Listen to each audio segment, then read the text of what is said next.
Assalamualaikum warahmatullahi wabarakatuh. Alhamdulillahirabbil alamin wassalatu wassalamu ala asyrafil anbiya'i wal mursalin wa ala alihi wa sahbihi ajma'in. Amma ba'du. Apa kabar akhwati fillah semuanya? Alhamdulillah. Allahu Akbar. Masya Allah ya.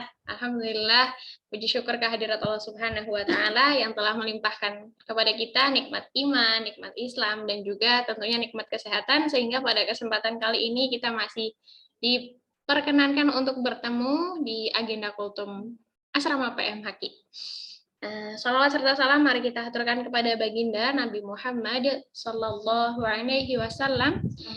Allahumma sholli ala sayyidina Muhammad wa ala alihi wa sahbihi wa barik wasallim. Semoga kita termasuk umat beliau yang kelak mendapat syafaat dari beliau di hari akhir nanti. Amin ya rabbal alamin.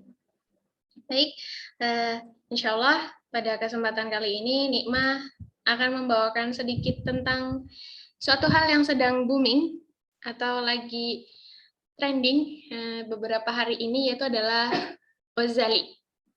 Ghazali kenapa? Ada yang tahu kenapa Ghazali? Ya, Ghazali adalah anak yang mendadak viral karena dia foto selfie-nya laku keras di namanya NFT. Ya, dia itu awalnya diejek oleh teman-temannya karena ngapain kamu setiap hari selfie terus diupload?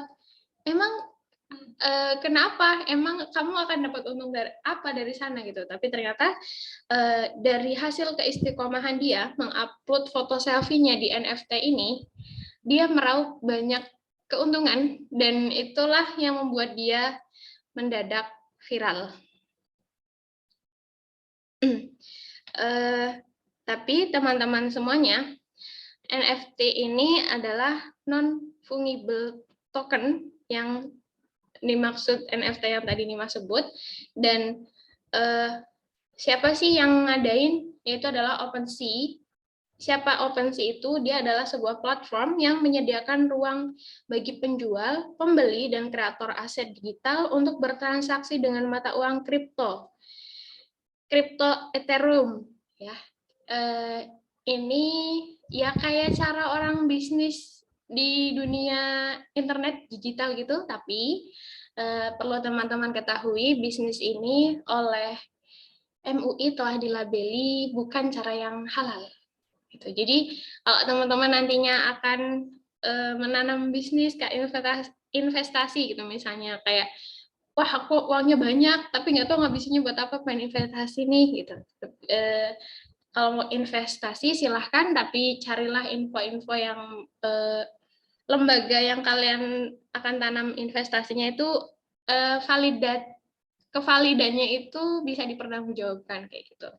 Nah, kenapa jauh-jauh ke sana? Nikmah akan membawakan tentang keberkahan rezeki yang halal. Ya, jadi ini di artikel yang ditulis oleh Ustadz Derismono, yang beliau kasih judul dengan keutamaan rezeki yang halal. Nah, Rasulullah Shallallahu Alaihi Wasallam bersabda, yang artinya akan datang suatu masa pada umat manusia, mereka tidak lagi peduli dengan cara untuk mendapatkan harta, apakah melalui cara yang halal ataukah dengan cara yang haram. Hadis riwayat Bukhari. Inilah kabar yang sudah dibawakan oleh Rasulullah sejak 1400 tahun yang lalu gitu ya, dan sampai sekarang kita benar mengalami itu gitu. Banyak orang yang kayak ya udah yang penting mau orang-orang bisnisnya di sana berkembang gitu, kita ikut tapi mereka nggak punya ilmunya tentang bisnis itu. Jadi mungkin dia tergelincir yang sebetulnya itu bisnis yang bukan halal, bukan jalan yang halal, dan nantinya bisa mengundang rezeki yang tidak berkah gitu. Atau misalnya teman-teman juga sempat dihebohkan dengan ada salah satu public figure mencari baby sister untuk Iya, untuk boneka yang seakan-akan kayak diperlakukan seperti bayi gitu ya. Kayak gitu. Nah, di situ banyak komentar di bawahnya itu yang mengomentari lumayan nih gajinya, masa 1 bulan 10 juta, cuman ya itu boneka yang nggak nangis, kalau dikasih makan juga nggak lari-lari, nggak ngompol gitu kan. Lumayan nih daripada jadi beban keluarga, yuk daftar gitu. Banyak bahkan komentar-komentar yang ayo daftar. Jadi kayak apa ya, miris sekali melihat komentar para netizen yang seperti itu gitu. Menunjukkan bahwa ada kelemahan akidah ya, bukan kelemahan sih, pelemahan akidah gitu, karena demi cuan gitu, demi rezeki yang berbentuk uang ini, tapi mereka nggak kepikiran ini jalan rezeki ini Allah ridhoi apa enggak sih, bakal mendatangkan rezeki yang halal apa enggak sih buat misalnya dia seorang bapak buat saya dan anak serta istri saya gitu. Kalau misalnya dia seorang anak, berkah nggak sih kalau misalnya saya kasihkan ke orang tua saya biar orang tua saya bangga gitu kan. Nah, di situ sudah Rasulullah kabarkan jauh-jauh hari gitu ya. Di tengah krisis dan banyaknya permasalahan ekonomi yang dihadapi oleh setiap individu di negara kita, apalagi sedang di tengah-tengah pandemi COVID-19 gitu ya, banyak sekali yang lapangan kerja ditutup, misalnya tadi startup lagi berkembangnya, bisa buka cabang, tiba-tiba kehantam pandemi langsung bek gitu, karyawan yang tadinya seneng nih masuk kerja tiba-tiba harus dirumahkan kayak gitu kan. Nah, harta yang haram akan mengantarkan kita, maksudnya naudzubillah ya kalau kita sampai melakukan itu, maksudnya orang-orang yang melakukan itu kepada ketidaktenangan, kebimbangan, kegoncangan, bahkan mengantarkan kepada neraka Allah Subhanahu wa taala. Gitu ya. Maksudnya apa-apa yang masuk ke tubuh kita kan misalnya dari rezeki, iya sih memang dari uang, cuman jalan untuk mendapatkan uang itu gitu. Makanya nanti barang yang dibelikan, yang dikonsumsi ke tubuh kita itu akan menjadi titik ukur gitu. Allah itu akan memberikan ketenangan apa enggak ke kita gitu. Dan kalau pengen hidup tenang, ya nggak usah mengikuti tren zaman gitu ya. Oh, dia punya handphone merek baru gitu, apa gitu. Kita kayak pengen ngikut-ngikut, tapi pada kenyataannya kondisi ekonomi kita tuh nggak sanggup. Jadi kayak ya boleh kok, boleh bergaya gitu, tapi lihatlah kemampuan gitu. Jangan terlalu besar gaya, tapi ternyata kemampuannya tak berdaya gitu.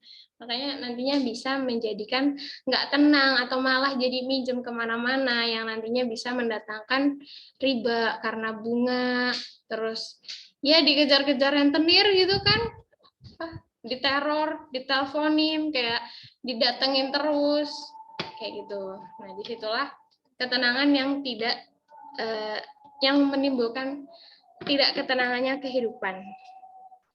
Nah, lalu keutamaan rezeki yang halal yang pertama adalah syarat diterimanya suatu amalan seperti amalan maliyah gitu. Amalan maliyah di sini kayak amalan harta kita gitu. Bisa dari sedekah, ada juga dari zakat gitu kan. Itu nanti diterima atau enggaknya amal maliyah kita itu dari situ gitu. Sumber rezekinya dari mana. Yang kedua, menjaga kehormatan diri dan berdampak kepada ibadah.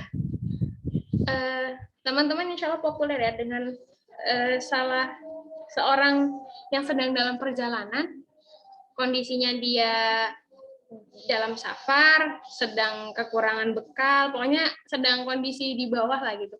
Dia menengadah berdoa, tapi nggak dikabulkan sama Allah karena di dalam tubuhnya ada sumber makanan yang masuk ke dalam dirinya itu yang haram gitu. Makanya Allah tidak mengabulkan doanya seperti itu.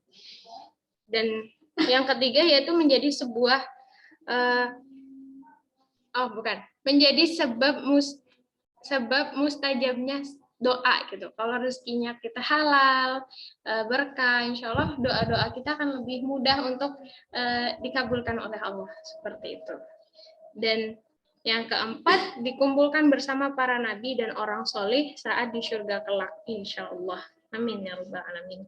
Ya, jadi kalau kita mencari rezekinya dengan jalan yang halal, terus thayyib gitu ya, insya Allah itu akan nanti bisa mengantarkan kita kepada surganya Allah. Amin ya rabbal alamin. Dan yang terakhir yaitu adalah pantang menyerah dan terus bersemangat yang dibarengi dengan ilmu tadi. Iya pengen investasi nih, tapi punya ilmunya dulu gitu. Terus yang semangat itu dibarengi dengan mencari pembimbing biar nggak salah jalan kayak gitu. Jadi selain udah duitnya banyak, tapi ya juga harus diimbangi sama ilmu. Terus ada yang mengarahkan biar nggak tergelincir ke jalan-jalan yang dapat menjerumuskan ke kubangan dosa seperti itu. Ya. Cukup sekian kultum dari nikmah. Semoga Allah hindarkan kita dari rezeki yang tidak barokah dan tidak halal ya gitu. Ya. Semoga orang-orang yang sedang kesulitan Allah lancarkan dan limpahkan rezekinya gitu. Baik berupa uang maupun kesehatan ataupun yang lainnya gitu. Ya, mari kita tutup dan kita cukupkan dengan membaca kafaratul majelis. Subhanakallahumma wa bihamdik asyhadu an la ilaha illa ant astaghfiruka wa atubu ilaik. Akhirul kalam, wassalamualaikum warahmatullahi wabarakatuh.